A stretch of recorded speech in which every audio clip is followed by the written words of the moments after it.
maexecutive eHighlanders ofira mutsaona vachibva muKariba uko kwavaitamba bhora neZPC kuKariba uri musi weTuesday. Kusangana kwataita zvakare pano pachannel yenyu Harare Networks patinobata nhau dzinenge dzichiitika munharaunda nemunyika yedu yeZimbabwe, tichikuzivisa zvizhinji zvinenge zvichiitika munharaunda makatikomberedza. 3 top Highlanders executive perish on Thursday evening after their vehicle yarovana nemombe leading to a motor vehicle collision in Low Chad, about 50 kilometers from Bulawayo on the Harare highway. Zimbabwe parikutaurwa kunzi manga mune ma club chairman and also a vice chairman and also nevakasiyana siyana na treasurer vanga vari mu fortune Ford vanga vari mu Ford Raptor yavanga vari motokari iyi uko kwaibva kunotamba bhora inova yekuti Highlanders yakadyiwa neZPC kuKariba. So vanga vakubva ikoko. So chitiko ichi chiri kunzi chakaitika na 8 p.m. zvakaita kuti motokari iyi iri kunzi yakazoita kuti pakukonzeresa tsaona yakanyanya nekuda kwekuti yakarovera pamombe zvakazoita kuti vazoenda kunorovera zvakare kubhasi. Asi upenyu hwema club chairman eHighlanders munosanganisira manga muna Kenneth and retired army colonel, vice chairman Fiso Ziziba and treasurer weHighlanders anga arimo zvakare. Koitawo wechikadzi anga arimo mumotokari umu ari kunzi akarasirwa kunze, asi nhau dziri kutenderedzwa dziri kuzivisa kuti ashayika zvakare.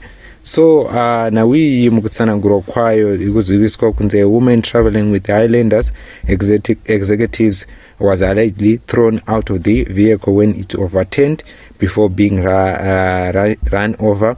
The Bulawayo Fire Brigade was called to a scene to help remove vanhu vanga vari patsaona iyi. And also ndiyo mufananidzo yema leaders acho amuri kuona aripo pascreen apa ndakubudikisirai.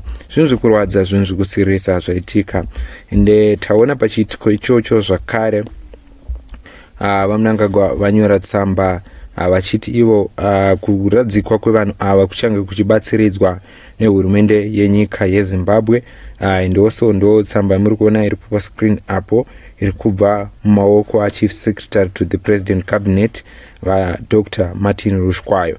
Zviri kunyorwa zvichinzi a condolence message by the the President Dr. E.D. Mnangagwa following the passing on of 3 Highlanders football club executive members 25 July 2026.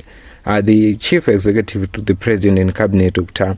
Martin Rushkwayo has released the following condolence message from the State President Dr. E.D. Mnangagwa. It is with a heavy heart and profound sorrow that I learned from the tragic road accident that claimed the lives of 3 distinguished executive members of the Highlanders Football Club, Colonel retired Kenneth, and the chairman Sifiso Siziba, and the vice chair and Misty Ngoza, the treasurer. Highlanders Football Club is more than a team. It is an institution symbolizing of our heritage, unite and national pride. This departed son of the soil dedicated these lives to the development of football in Zimbabwe, serving Boso and the nation with the dedication, humility and love for the game. To those 3 custodians of such a revered national institution, is one tragic moment, is a loss not only to Highlanders but to the entire nation. So ndo mashoko anyorwa ichibva hurumende yava Mnangagwa. Ndidzo nhau dzatauya takabata tichiti tikusenda condolence kumhuri yarasikirwa nevatungamiri veHighlanders avo vakaitika tsaona. Mufananidzo yavo yepavakaitira tsaona haisi kutarisika muri Zimbabwe. Zvinhu zvikurwadza, zvikudzimba mwoyo. Ndidzo nhau dzatauya takabata pano paYouTube channel yeMagaba News. Ndokutenda nekutsigira kwamaita.